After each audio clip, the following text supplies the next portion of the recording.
Welcome you to the Audacity tutorial part 6. In this video, we will see how to save and export our project.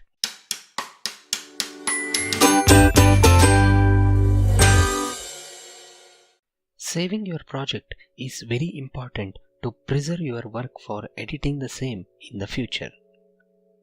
A project in Audacity is all the activities and actions, operations that you have done with your file in Audacity. To save your work, click File, Save Project and Save Project.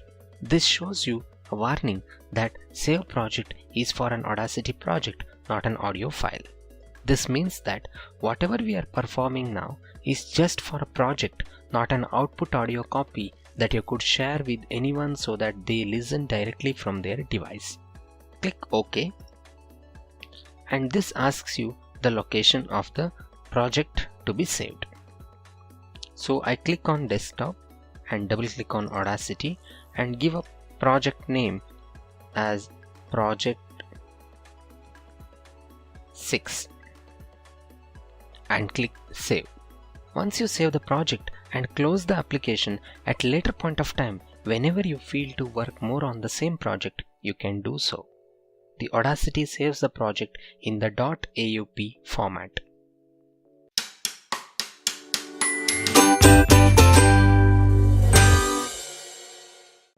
When you feel that you are done with the current project and want to share it with others, then you need to export the project. Exporting indicates a project to save in other well-known audio formats such as MP3, OGG and WAV. Most of the devices support these formats. To export a project, click File, Export, and here you'll get many options. Now let us understand what is the basic difference between these audio formats.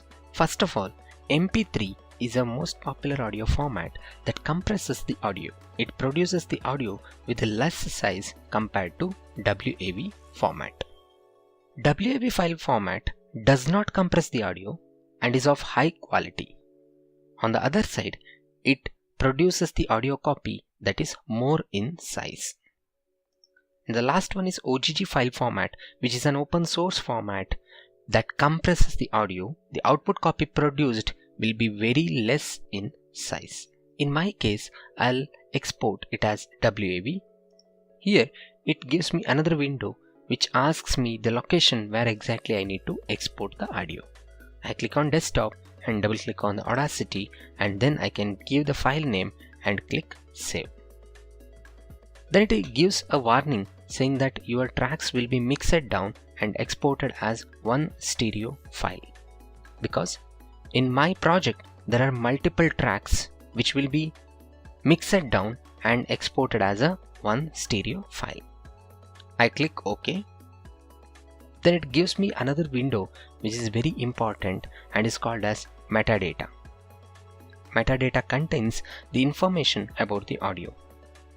Although these fields are not mandatory, this well describes the audio. All these tags can be filled up, and if you want to add some other tag, then you can do so here in the bottom. In my case, what I do is I'll fill the artist name, then I fill the year, and then I create another field called license. I'll fill it as CC by SA. CC by SA stands for Creative Commons by Share Alike, and it's an open license or copyright free license.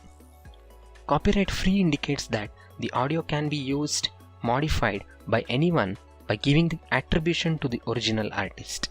After this, I click OK, and then this entire project gets exported to the mentioned location. Just to confirm, I'll go to the desktop, double click on my folder, and then I can locate my file as project6.wav. Now this file I can share with anyone.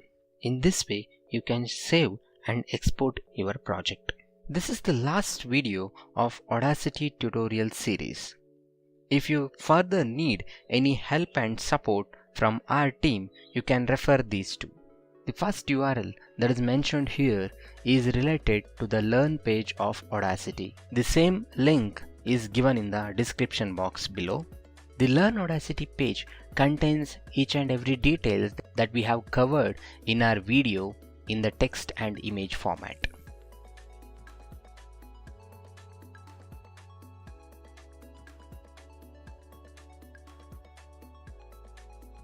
Similarly, if you still have any doubts or issues in your Audacity, you can always mail us at tech-team@itforchange.net. Thank you.